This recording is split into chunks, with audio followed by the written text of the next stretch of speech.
Hello, welcome women. I'm Sarah Quezada, and I am here today to give a little update of what is happening with our U.S. asylum seeking process. So some of you may have heard news last week regarding the Migrant Protections Protocol, also known as Remain in Mexico, and the ways that that is being potentially changed and how that's impacting asylum seekers waiting at the border. So for those of you who are new to this topic, I want to jump in briefly here at the beginning with a little bit of history and context so that you know what we're talking about, and then we'll talk about potential changes within the last week. So if you're unfamiliar with our asylum process, let me tell you a little bit about what asylum seeking in the U.S. is. So the U.S. asylum seeking process was born out of the U.S.'s response turning away German Jews in World War II.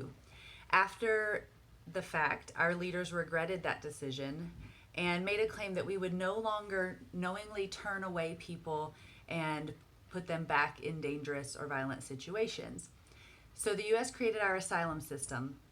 So who qualifies for asylum? Essentially, anyone can present themselves, whether at a legal port of entry, in between legal ports of entry, or anywhere inside the U.S., as long as you're on U.S. soil, someone can present themselves for asylum.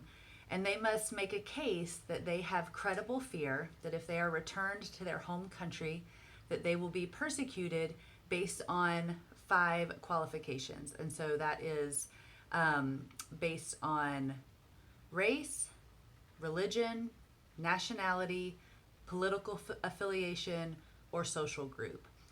So if they can make a case that they are in danger because of their affiliation with one of those 5 things, then they will begin to move through an asylum process in the U.S. So that starts with a credible fear interview where they're asked questions about their case, and then an agent makes a determination that this seems like something we want to explore further, so they're assigned a court date. Typically, asylum seekers would wait for that court date with U.S. relatives. Asylum seekers have a very high rate of showing up for court because seeking asylum is a legal process, and people are moving through that process eager to set up and start their new life in the U.S. Typically, these cases have varied of whether or not they're successful.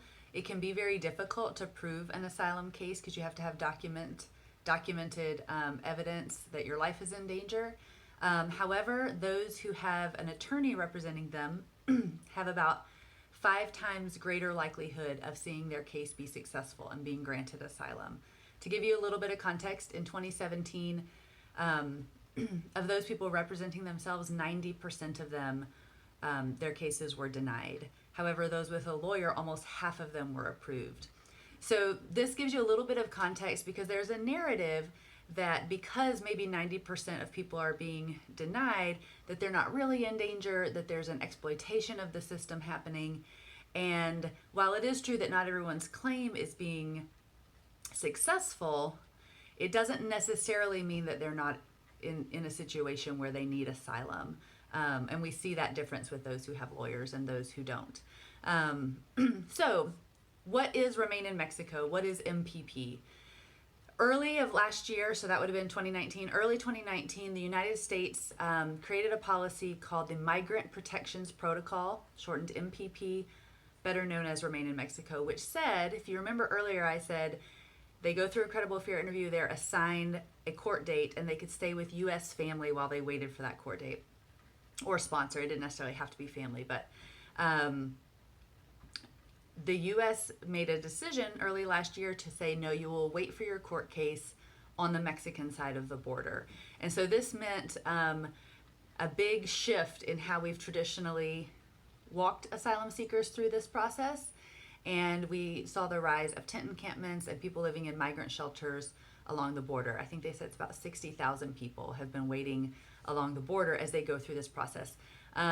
Asylum cases can have up to about 3 court cases with potentially months or more in between each of those. And so it's a fairly lengthy process that people are walking through. Last week, the Remain in Mexico policy had immediate court challenges. There was some confusion at the beginning because in certain states it was enacted and certain it wasn't. So then they enacted it across the whole southern border. And then last Friday, a court said that the whole process needed to be enjoined, that that it was not legal and we were no longer going to do remain in Mexico. This created a lot of confusion at the border. People started movement and kind of wondering, what does that mean? And later in the same day, the same court said, well, we're going to put a stay on our decision until we can do some further review. And so the administration has asked the Supreme Court to look over this case. And so it is still involved in this court battle, I guess you would say, as they're trying to figure out the legalities of Migrant Protections Protocol. And you have families waiting to see what's going to happen. As you might imagine, whenever you have a large group of vulnerable people together, there's always actors that rise up eager to take advantage and exploitation of that group. So unfortunately, there's been almost 1,000 public reports of murder, torture, assault among migrant camps at the border.